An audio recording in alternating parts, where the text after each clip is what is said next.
I'm fresh off the practice field, and to give everyone just a quick update, because we'll get into some big picture talk, but then also from what happened today, like I mentioned in the open, Jalen Hurts, another strong practice. The ball barely hit the ground. He was efficient. He got rid of the ball quickly. That's what jumps out. Yeah. He's moving well. He's making good decisions with the ball.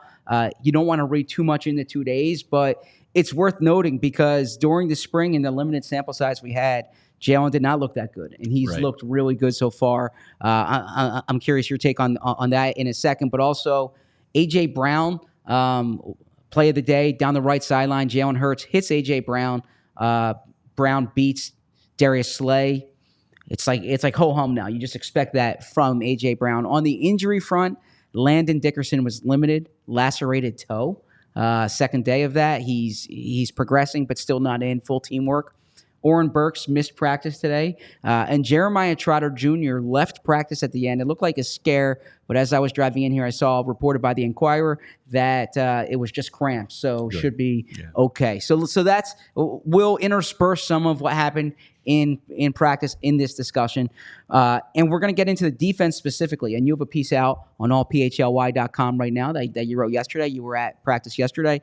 But let's start with Jalen because typically the quarterback's the big angle. What did you see from Jalen yesterday that either gave you optimism about how he looks in this Kellen Moore offense, or that made you think, all right, let's wait and see?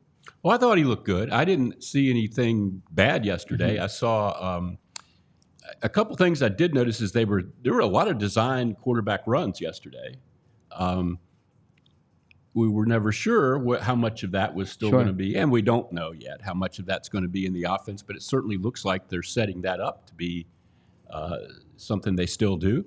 And the other thing I noticed was dumping off to Saquon Barkley several times.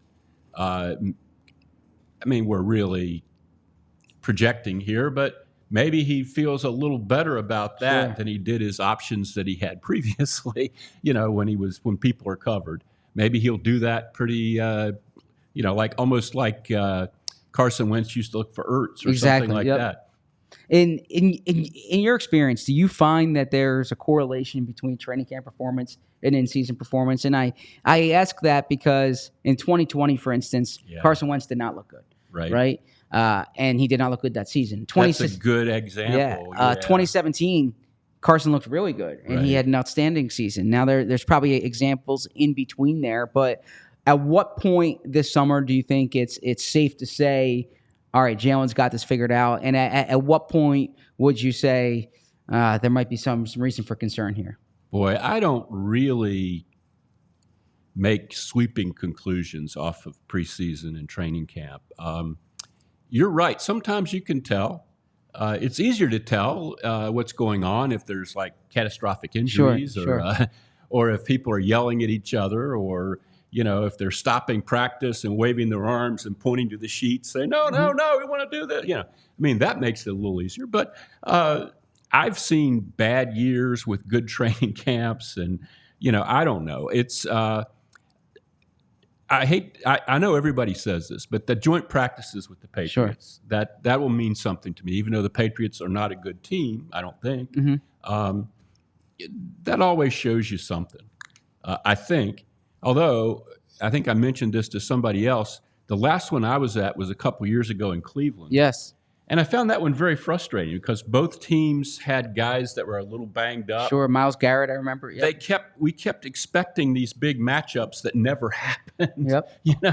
So it ended up not being as revelatory as I had hoped it would be. We all silly like the mayor.